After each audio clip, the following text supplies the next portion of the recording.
Okay, so hi, welcome to my artist research project. My artist I'm researching is Alphonse Mucha. So his biographical information. Born in the now Czech Republic on July 24th, 1860. He first worked at a painter painting scenes for a local theater. Then he went to study at Prague, Munich, and Paris in the 1880s. And when the Czechoslovakian nation was born, he helped design their post stamps, money, and many more. During the time he painted for his theater and during the time he was in his art school, he also helped design posters for popular movies showcasing the actresses, which helped popularize his work. During World War II, he was captured by the Gestapo, which is the Nazi secret police. And after being released from interrogation, he died from pneumonia shortly afterwards. Designing for the new nation. So when Czechoslovakia was born, Mucha offered to design anything for the new nation. He didn't get a lot of money from his work, but it was okay because he didn't really mind it, as he wanted to spread his artwork everywhere so people would have something beautiful to see. And this is kind of the start as to why he used lithographic prints, because he wanted his artwork to be widely available for everyone to see. So now we move into his early works. One of his early works was this Gizmonia poster. It's made from colored lithograph. It's made for the Theater de la Renaissance, which is one of the theaters that he worked with when he was painting the scenes. When this poster was released to the Parisians, he said that it was a breath of fresh air that everyone needed, and it was everywhere, which helped popularize his work. Now, within this one, it's the Judgment of Paris. It's a lot more Renaissance style, I guess, and there's a lot of Greek influence, but even in this, you can see that he still uses his frames. He frames everything, which is a really common theme throughout his work. So one of his famous works is Monet and Chandon dry imperial colored lithograph poster for their champagne company. So during this time, he also did a lot of commercial work, and this was one of them. And Monet and Chandon is a champagne company. His use of browns, pinks, and white and blues throughout the piece is reminded of the sophistication of this company and of the champagne itself. The pink and soft peach and pale colors used throughout. This print is to remind the people about the soft and creamy taste of the champagne. Now this is Spring and Summer, which is part of his Seasons collection. And he actually made two more inspired by these because they were extremely popular. Now this is his self-portrait made by oil painting, surprisingly. And a lot of his paintings and artworks weren't oil because it can't be distributed to the public easily, which is something that he always wanted to do. His more early works had a lot of more oil paintings, but as he moved on in his art career, it was more lithographic prints, as it was easily distributed and everyone could have something nice for their homes. So he was part of the Art Nouveau movement, and Art Nouveau movement was an ornamental style that's characterized by long, organic, and flowy lines. It was born as an attempt to modernize the designs in order to break away from the imitative and historical art that dominated the 19th century. The main things of this is to look pretty. That's really the point of this, and Art Nouveau isn't fixed towards printing or painting. It was also your furniture or maybe houses. There was a lot of these during the Art Nouveau movement. It ended only after 15 years due to World War II, and during that time, the Nazis destroyed a lot of the artwork, including Alphonse Mucha's one of last works, which is the Slav epic. A few of them are missing because of the Nazis destroying them. Art Nouveau is asymmetric. It uses a lot of flowers, vines, insect wings, and other organic forms. It's very flowy. Its use of long and organic lines that bend and curve throughout the pieces. It's very ornamental. Again, this is because of the decorative side of the artwork, and you can really see this not really in prints or paintings within the Art Nouveau movement, but it's more, you can really see this clearly in furniture that's made in the Art Nouveau style. Other artists in the Art Nouveau movement is Gustav Klimt. This is some of his other works. His most famous one is The Kiss. Now, Audrey Beardsley is another Art Nouveau artist. He is very inspired by Japanese woodcut, and most of his work is very erotic. Now, the subject matter analysis. The subject matter that I'm doing is the seasons, which is one of his more popular works. So it's a 4-part work, which one part is being each season displayed. These panels are often displayed in different ways. This is just one way to present them. The artwork was so popular that Alphonse Mucha actually made 2 more iterations of this, and then another one inspired by this, but with flowers of the different seasons. The first panel of this one is Et, which is summer in French. The woman is leaning on sunflowers and feet dipping into the water as she lounges in the lazy sun. Now, even in this, you can see that everything within the print is related to summer, even the flowers and this lazy sun and like the sun rising. These are things that you would associate with summer. The second panel is printemps, meaning spring in French. With a more floral feel, these flowers are surrounding her. Flowers are blooming on the tree. She has a very beautiful flower crown on her head. This is because in spring, that's when flowers bloom.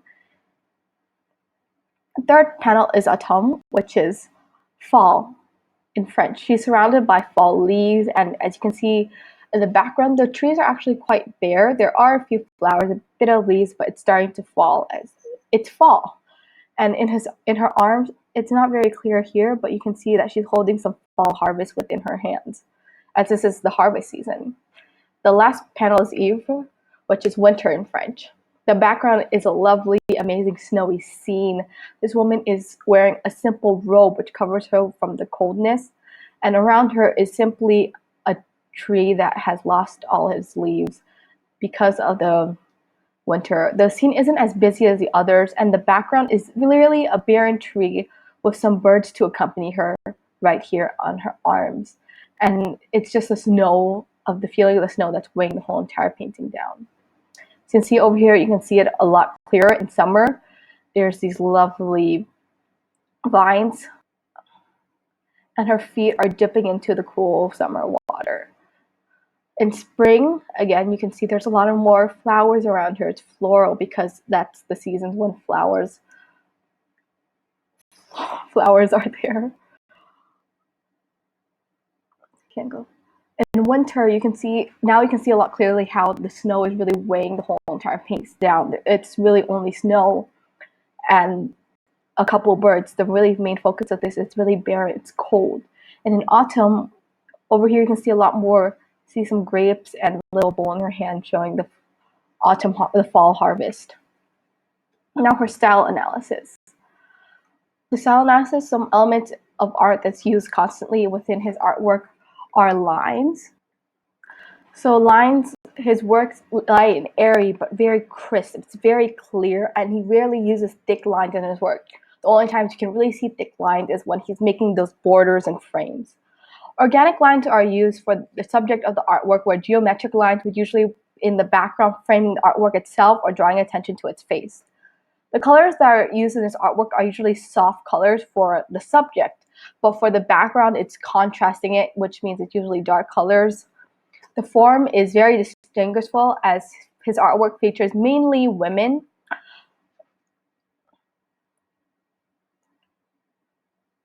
So you can see that as I use this job cigarette poster that he did as an example. You can see the lines here, they're very flowy, they're very ornamental. The only straight and thick line you can kind of see is when he outlines the word job, which is the company, and the frame around his artwork. And the color over here, you can see over here there's very pale and light colors, but for the background it's gray and dark.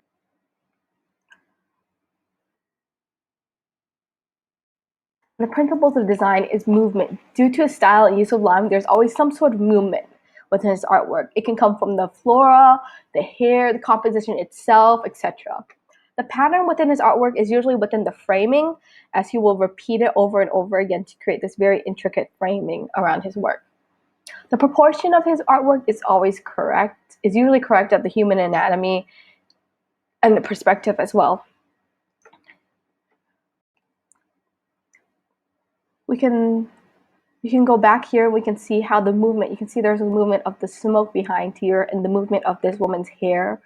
It's very flowy, gives this print some sort of movement with it. The pattern around here is quite clear, as this is the pattern around the artwork as well as the word job. And then the proportions, the woman compared to everything else is in proportion with everything in the artwork.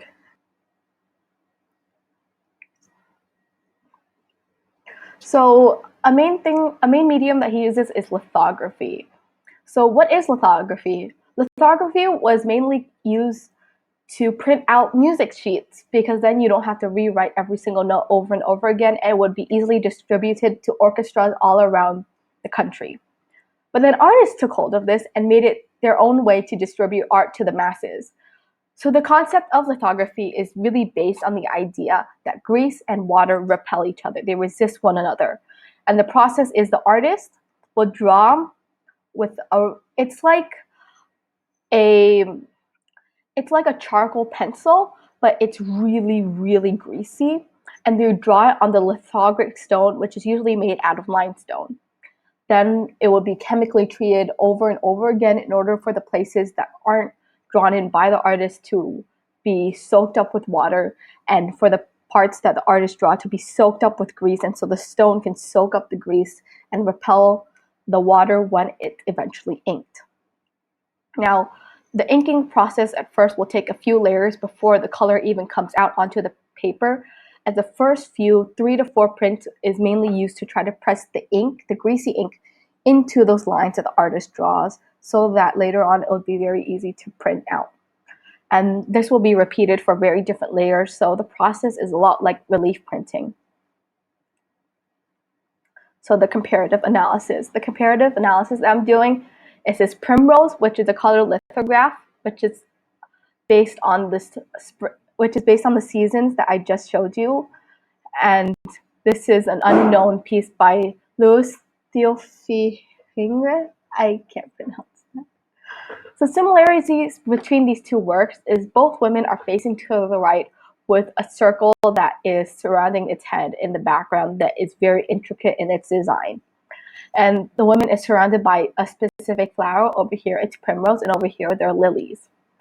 They have little to no geometric shapes. The only geometric shapes you can see here is really only the circle, which can be argued that's not a geometric shape. And over here it's the framing that's the geometric part of it. Organic lines are being used the most. And also they're really dark green backgrounds and washes where it isn't really, where the only thing that's detailed is the actual woman herself. The differences is the use of flowers. This is lily and this is the flower primrose. And this one has the waist up of the woman. This one has the full body. This woman has wings over the back, so she's kind of magical. And this one is just a normal woman. This has a more softer look, while this is very regal. And the way she's positioned, she's very soft, sweet, and lovely, while over here it's more strong. But the way she's looking down, and there's really no one, and the flowers are drooping down here, it's like she's alone, like the fallen flowers, like a fallen angel. So my personal reflection of this is that learning more about this artwork didn't really change the view of them, as I didn't really know about them as much. The way I actually saw this was one of the seniors is on my bus, and she showed me her recreation of one of his works, and I thought that was really cool. But learning about him really added towards the experience of looking at his artwork, because he's so passionate about his country and passionate about wanting people to have something beautiful to look at, something beautiful to see within their homes. And that motivated him to create beautiful art, and he wanted to be accessible to everyone, which is why he used lithography. Also, with little research, the extensive amount of work that goes into lithography printing, I'm wondering, did he actually do the entire printing process by himself? Like his prints are like floor to ceiling prints. They're huge, they're ginormous. Did he actually do the printing process, or did he just do the sketching and got someone else to print it for him? And this could be it, because like he does a lot of commercial work. And did he do the commercial work for the money, or did he do it because he wanted more of his artwork to be distributed to more people? I don't think my artist is relevant in today's society. The art itself is made to look pretty for everyone. Although some of it is tied to history, like his artworks in his money and post stamps, that's really it. The only one that I can really think of is his Slav epic, which is his last piece about the struggles and how his country overcame it. For future projects, I'd like to try relief printing, as it's a really cool way to make and distribute artwork, and I know that we can't get our hands on giant limestone blocks. And this is my bibliography that I use throughout the presentation and my information. So I hope you liked it.